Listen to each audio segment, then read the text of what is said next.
You're managing a former peer, someone you're on the same teams with, or a friend of yours. It seems like what could be easier? I already know this person. I already know how they work. We talk every day. This is going to be so easy. Well, guess what? Managing a former peer is the hardest situation for most of us. It's the thing that we get wrong so many times. And if we don't set up right, this is going to blow up the whole team. And it's going to lead to someone leaving, either you or that former friend, former peer. I'm telling you.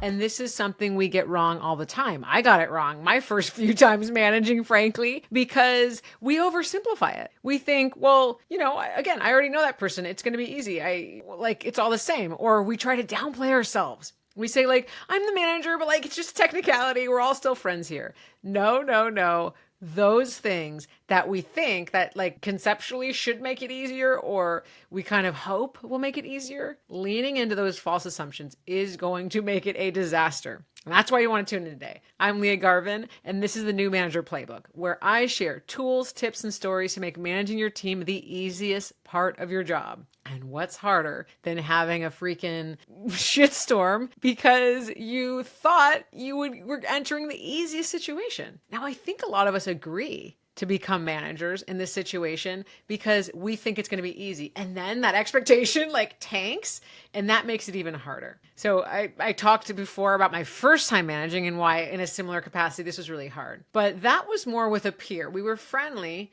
but it wasn't a good friend of mine. Now, managing a good friend of mine, it was even worse than that other example I shared, because here is where there was also some letdown and some kind of interpersonal relationship stuff that really showed up. And that's what I hear all the time. So, after managing a few people here and there, I was on a team and had developed a really great friendship with another person on the team. We went to lunch together every day. We hung out on the weekends. It was like us against the world. And then I was promoted to become the manager. And I was really excited because, hey, I knew this person and she was awesome. We had so much fun together. And I thought, yes, I'd love to be the manager. I can help bring out the best in her. She can help elevate me, whatever. And that was not the case. It was not the case at all. Because we were friends, I was like, well, she's not really doing all her work, but I don't know. I can kind of help her out here and there. Or she's not really listening to what I'm telling her, but whatever. It can't be that bad. So I didn't address everything. I also, when I became the manager, I was kind of worried because she also had been wanting to grow in her career. I had been promoted and she was wanting to get promoted and she hadn't been promoted. And I was worried that I was going to come across as look at me now, I'm the best. So I downplayed it. And I said, it's so exciting. I'm the manager now, but we're going to really grow you into then you can manage a team and let's just keep everything the same. If this is kind of a technicality, I literally probably said those words. And then she was like, okay, cool. That sounds awesome. I'd love for you to be my manager, with no accountability and expectations. So that was another place I went wrong. I downplayed myself. I didn't really set expectations. And then after a few weeks, I started seeing that her performance wasn't that great. Now that I had insight into the day-to-day of her work, not just as peers, but as overseeing it, I realized there was a lot of gaps and things that my previous manager, our shared manager, hadn't addressed. And I'm like, oh shit, now this is on me. I started to become worried and frustrated and kind of irritated at my own manager for not having dealt with some of this stuff. But, that's the case when anyone, you become a manager of anyone, you're going to inherit something. And I started to think, well, I kind of need to address some of these things.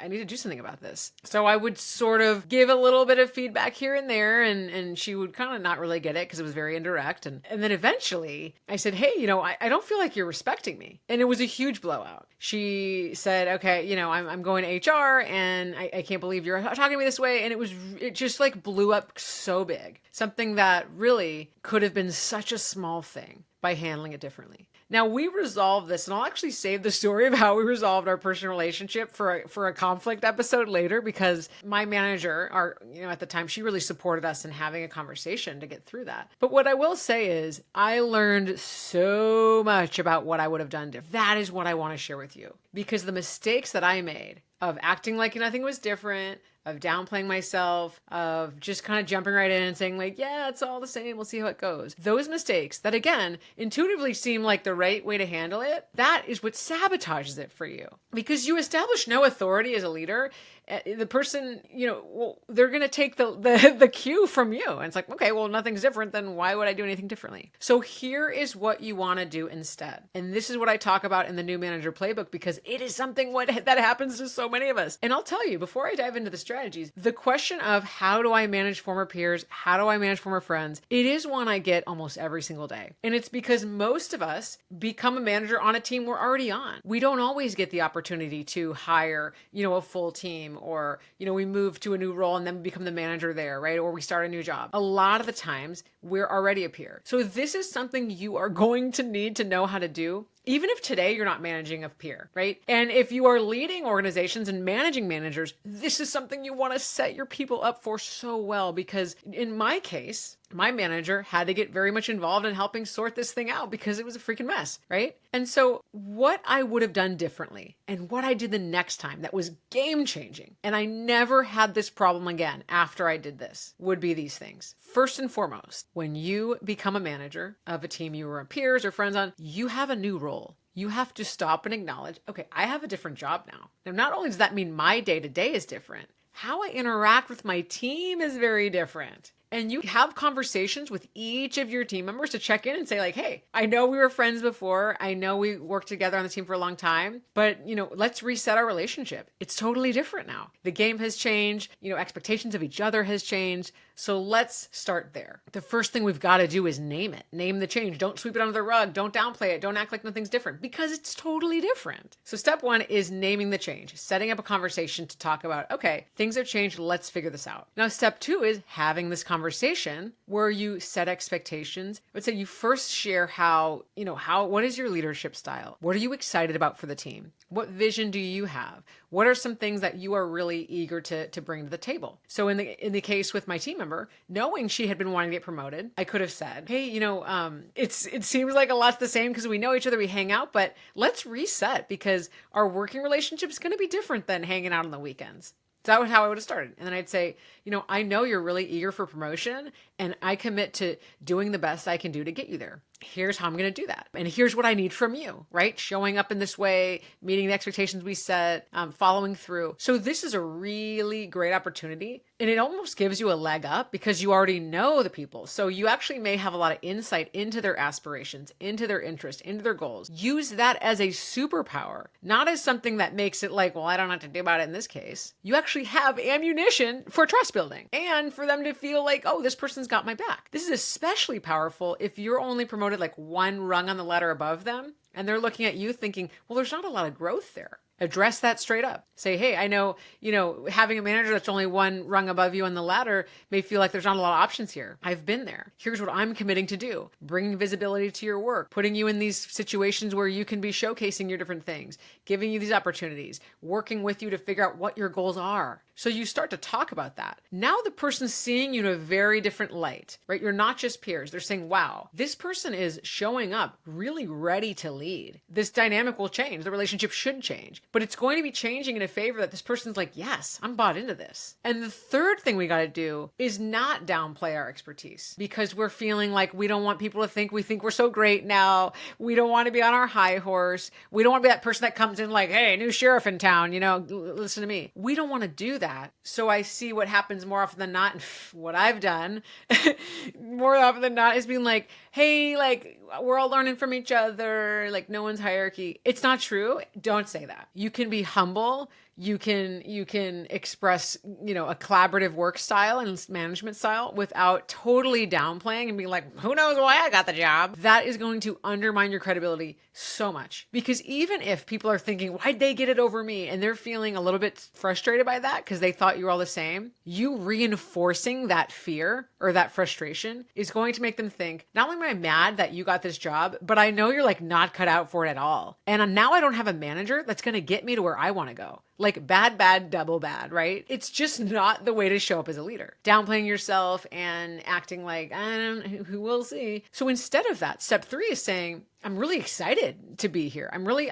eager to really live into this opportunity and lean into this. I'm really proud that I can be leading this team. And again, expressing the vision you have for the team overall, some of the things that you're excited about, really owning it. And again, this is where I encourage you to share, what is your vision as a leader? What's your intention? What is your work style? Those kinds of things. So you demonstrate that you have thought this through. It wasn't an accident. You were picked to be the manager here. It's not a mistake. It's not a wrong choice. That you have the vision for this team and you're going to show up. And we all know that great leaders elevate and amplify their teams, right? Great leaders aren't just I'm the boss now, follow what I'm saying. So it's not about doing that. It's about really holding your own. You were chosen for this role. It's awesome. Good job. That's cool. Recognize it. Celebrate yourself in that way and say, hey, I have a real opportunity to show up for my team and demonstrate to them that they have someone that's going to help them accomplish their goals, make priorities clear, help them get their jobs done more effectively. So show up in that way. And like I said, when I did those three things, the next time after the one that was not so good, when I did that, and frankly, I did that in every manager role after, because even if you're not peers, it's still really important to kind of set that stage. But for folks that I was peers with, game changing. And I saw our relationship improve and flourish in such a different way. They said, gosh, I hadn't seen you in this light before, and I'm even more excited to be working with you now. And it builds so much confidence both in you as a leader and in that person that you are here to help them get where they want to go. And there's nothing more powerful that creates more buy-in. It is so expensive from a time, energy, stress perspective to have team members that are just dragging, low engagement, thinking okay, just here to do the job. And it's demoralizing when it's people that you were friends with that are doing that. And you're like, great, I don't know what to say. I don't know how to do this with. You can overcome all that by coming in this way with this intentionality to being a leader. I assure you, I have experienced it, transformed my experiences as a manager. And it's something that I wish I knew sooner. So again, think about this, write it down, internalize it, even if you're not managing peers. And if you are overseeing teams of managers and folks, think about how can you ensure that folks are really applying these strategies. Share the episode with them, right? Talk through it and really make sure your managers are set up for success here, because moving from peer or friend to manager, it is a different job. It's a different relationship. And it is one of the places I see folks get the most stuck. I assure you, but it doesn't have to be. See you next time.